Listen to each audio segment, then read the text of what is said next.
অরুণোদয় ব্যানার্জি। তার মৃত্যুর পর 48 ঘন্টা কেটে গিয়েছে ইতিমধ্যে, কিন্তু এখনো পর্যন্ত সেই প্রশ্নগুলোর উত্তর পাওয়া যায়নি। তাহলে কি রাহুল বন্দ্যোপাধ্যায়ের মৃত্যু বিতর্কের ঢেউ থিতিয়ে গেল? কিভাবে, কার গাফিলতিতে, কিভাবে তিনি ডুবে গেলেন জানতে চাইছেন রাহুলের বন্ধু এবং তার ভক্তরা। কি হয়েছিল তালসারিতে? কোথায় ওঁত পেতেছিল বিপদ?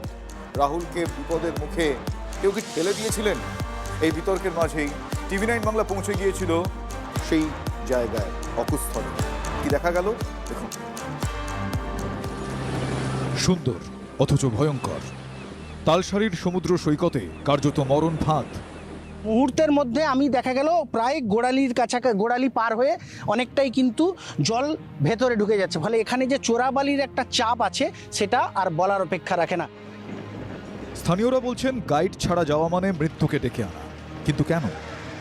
10-15 ফুট মানে জলটা গভীর আছে ওই জায়গাটা।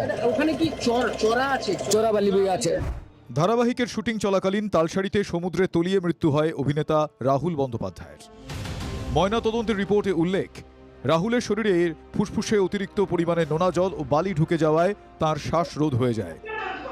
স্থানীয়দের দাবি, তারা যদি সঙ্গে থাকতেন এই রকম দুর্ঘটনা ঘটত না। এটি থেকে 2-2.5 কিলোমিটার দূরে পুরো মোহানা পাশাপাশি শুটিং করছিল। ওই মোহানাটা জোয়ারে জল ডুবে যায়, ফির ভাটা পড়লে পুরো শুকে যায়। তো ওখানে লোকাল লোক নেহাতি দরকার। লোকাল লোক থাকতো যাতে ওরা যখন জোয়ার আসছে, কোথায় ডিপ আছে কোথায় খালা আছে, ওরা জল ঢুকছে ওরা বুঝতে পারেনি। তো যখন শুটিং চলছিল তখন জোয়ার হচ্ছে। শুটিং চলাকালীন নাকি প্যাকআপের পর? ঠিক কখন দুর্ঘটনা ঘটেছিল তা নিয়ে তরজা এখনো চলছে, যদিও স্থানীয়দের দাবি ঘটনার সময় ড্রোন ক্যামেরায় রেকর্ড হচ্ছিল। ওরা নিজে ফাঁসানোর জন্য লুচাচ্ছে, এদিকে সেদিকে ভুলভাল কথা বলছে। ও শুটিং যখন ড্রোন উপরে উঠছে, জল যখন ভাসছে, যখন জলের রেকর্ডিংটা হচ্ছে, ওই জলের রেকর্ডিং করতে করতেই ওরা ডুবেছে। কিন্তু ঠিক কি হয়েছিল রবিবার? তালসারির সেই অকুস্থলে পৌঁছে গিয়েছিল TV9 বাংলা। এই ঠিক সেই জায়গা যেখানে অভিনেতা রাহুল এবং শ্বেতা মিশ্র অভিনেত্রী, তারা দুজন হাতে হাত ধরে দাঁড়িয়েছিলেন। কতটা ভয়ঙ্কর সেই সমুদ্র সৈকত, কিভাবে ওঁত পেতে রয়েছে মরণ ফাঁদ। এখন জল কতটা ছিল? ওইরকম জল ছিল। আচ্ছা, হেঁটে হেঁটে যাওয়ার সিনটা আছে, ওইদিকে মুখ করে যাবো। আসুন। ওইরকম আসছে হুম হাত ধরে। হুম তো মিটারটা মাপার দরকার করে।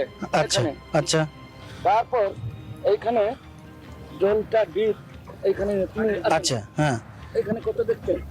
আচ্ছা, এই খালটা এখানেই এতটা জল, এইখানে, এটা আচ্ছা। কি আরো ভিতরে? আরো নিচে নামবে। আমি দাঁড়িয়ে আছি যেখানে দেখছি পা পরপর ঢুকে যাচ্ছে কিন্তু মাটির তলায়, মানে চোরাবালির এখানে একটা সম্ভাবনা। আছেন, এটা 1 ফিট ধরে জল, হ্যাঁ, সাড়ে নিয়ে এখানে 4 ফিট। আচ্ছা, এখানে জলটা ঘুরিয়ে দেয়। আর যে জল ঘূর্ণিও আছে। হ্যাঁ, ঘূর্ণি আছে। এই যে এখানে ক্যামেরা দেখাতে বলবে। হ্যাঁ, জলের তেজের চাপে জল বালি মিশিয়ে যাচ্ছে। আর সেই মরণ ফাঁদে কিভাবে তলিয়ে গেলেন রাহুল? শাড়ি পরেছে, হ্যাঁ, জলটা তেজটা ধরবে শাড়িতে আগে। এই যে দাঁড়িয়েছি পা চলে যাচ্ছে। হ্যাঁ, হিরো হিরোইন সাথে আছে, ওখান থেকে ক্যামেরা চালু আছে, ড্রোন উপরে উঠছে। এইখানে আপনি দাঁড়িয়েছে, একটু জল সাডেন একটু আগে যায়, তখন 4 ফুট জল। না, আমি দেখছি পা আমার পরপর নিচের দিকে টেনে নিচ্ছে চোরাবালি, জলের তেজের জন্য, চোরাবালি জলের তেজ। তারপরে হ্যাঁ, দুজন ব্যালেন্স বিগড়ে ভিতরে গেছে, তারপরে জলের তেজের জন্য টেনেছে ওরাকে। টানার পরে তারপরে দুজন ভেসে গেছে। যে উদ্ধার করতে গেছে ও দুজনকে একসাথে তো তুলতে পারবে না, ওই একটা একটা করে তুলেছে। প্রথম হিরোইনটাকে তার চুল টুল ধরে টেনে যেখানে আটকে দিয়েছে, তারপরে হিরোকে ধরেছে।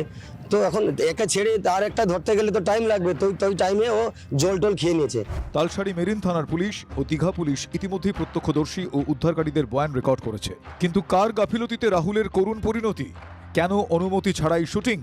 সেই সব প্রশ্নের উত্তর এখনো অধরা। তালসারি থেকে ক্যামেরায় দেবাশিস মাইতির সঙ্গে কনিষ্ক মাইতির রিপোর্ট, TV9 বাংলা।